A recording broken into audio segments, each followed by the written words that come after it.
Assalamualaikum warahmatullahi wabarakatuh. Perkenalkan, nama saya Arvinda Rosalia Maharani. Di sini saya akan mempresentasikan tugas kendali mutu. Apa itu Quality Management (THM)? THM adalah proses awal untuk merancang sistem dan prosedur laboratorium agar dapat memenuhi standar kualitas yang ditetapkan. Ini mencakup penetapan tujuan kualitas (quality goals), identifikasi kebutuhan pelanggan, pasien, dan dokter, serta perancangan metode dan proses kerja yang akurat dan dapat diandalkan. Quality Laboratorium Practice, praktek kualitas laboratorium, adalah penerapan sehari-hari dari semua prosedur dan standar yang telah direncanakan. Ini melibatkan pelaksanaan teknis yang benar dalam setiap tahap pengujian, mulai dari pengambilan sampel hingga pelaporan hasil, serta pemeliharaan peralatan dan pelatihan personel yang memadai. Quality control, pengendalian kualitas, adalah aktivitas operasional untuk memantau dan mengukur kinerja proses pengujian secara internal. Tujuannya adalah mendeteksi, mengurangi, dan mengoreksi kesalahan analitis sebelum hasil pasien dikeluarkan. Seringkali menggunakan bahan kontrol internal dan grafik kontrol. Quality assurance, jaminan kualitas.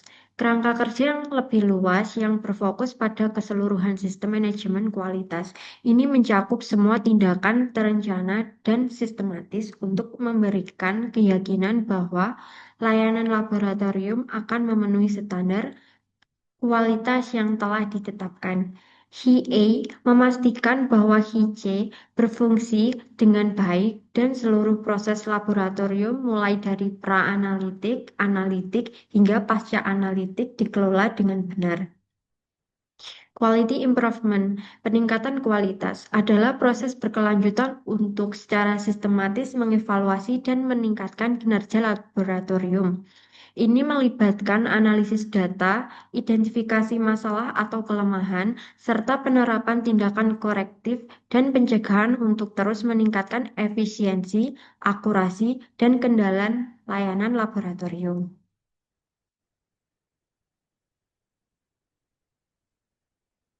Contoh quality laboratorium praktis.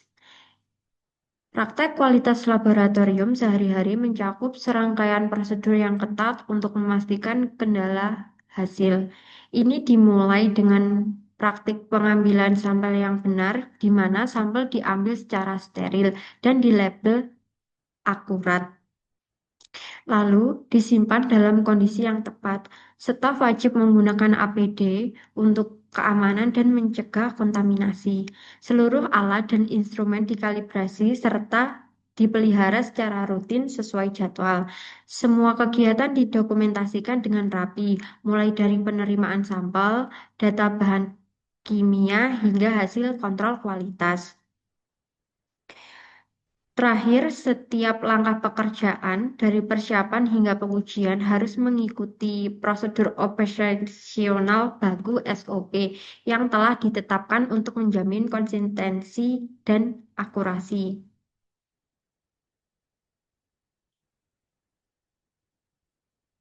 Contoh nyata untuk setiap elemen 5Q dalam konteks total quality management di laboratorium kesehatan. 1. Quality planning, perencanaan kualitas. Contoh, sebelum laboratorium meluncurkan tes baru, tim manajemen membuat rencana kualitas. Mereka mengadakan rapat untuk menentukan tujuan kualitas, standar akurasi, dan presisi yang harus dicapai oleh tes tersebut. Misalnya, koefisiensi variasi kurang dari 5%. Spesifik tes menentukan reagen yang akan digunakan, kalibrator, dan kontrol yang sesuai. Prosedur menyusun operasional baku (SOP) yang rinci untuk setiap langkah, mulai dari persiapan sampel hingga pelaporan hasil. Pelatihan staf, merencanakan sesi pelatihan untuk semua analis yang akan menjalankan tes baru tersebut. 2. Quality Laboratory Practice atau praktek kualitas laboratorium. Contoh, seorang analis melakukan tes glukosa darah, dia mengikuti semua SOP yang sudah direncanakan, mengenakan jas lab dan sarung tangan APD, menggunakan pipet yang telah dikalibrasi, mencampurkan reagen sesuai urutan dan volume yang tertera di SOP, dan memuat sampel pasien kontrol kualitas pada alat, dan membersihkan area kerja setelah selesai untuk mencegah kontaminan. Quality control, pengendalian kualitas, contoh pada pagi hari sebelum memulai pengujian sampel pasien, analis menjalankan bahan quality control kualitas QC untuk tes glukosa. Langkah dia menguji dua level kontrol rendah dan tinggi dan memplot hasil pada grafik level Jennings. Hasil, jika kedua hasil quality control berada dalam rentang yang dapat diterima, misalnya kurang lebih dua standar defisiensi dari nilai target, dia bisa melanjutkan pengujian sampel pasien. Tindakan korelatif, jika salah satu hasil QC keluar dari rentang yang ditentukan, analis menghentikan pengujian mencari penyebabnya, misal reagen kadaluarsa atau masalah pada alat.